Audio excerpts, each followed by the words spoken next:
বাংলাদেশ ও যুক্তরাষ্ট্রের মধ্যে পারস্পরিক বাণিজ্য চুক্তি একটি বাস্তবতা। উত্তরাধিকার সূত্রে বর্তমান সরকার এটি পেয়েছে।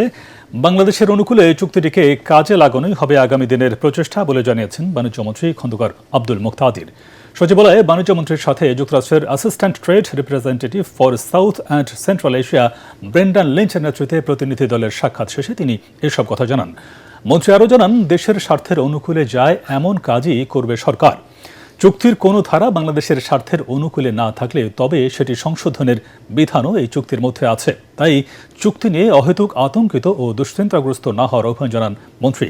রাষ্ট্র যখন একটা চুক্তি করে সেটা এরকম না যে আপনি ইচ্ছা করলে চুক্তি রাখলেন, চুক্তি শেষ করে ফেললেন। ব্যাপারটা এরকম না। এটা তো দুইটা ব্যক্তির চুক্তি না, দুইটা রাষ্ট্রের চুক্তি। আর যে কোনো চুক্তি দুইটা পক্ষের মধ্যে হয় এবং দুইটা পক্ষ যখন কোনো একটা বিষয় আলোচনা করে, তো সংশ্লিষ্ট পক্ষ তো তার জিনিসগুলিকে সুবিধা পাওয়ার জন্য চেষ্টা করে। একটা চুক্তিতে কিছু ধারা হয়তো কোনো একটা পক্ষে থাকে, আবার কিছু একটা ধারা অন্য পক্ষের অনুকূলে থাকে। আমরা এই দেশের স্বার্থের অনুকূলে যাই তেমন কাজই করব।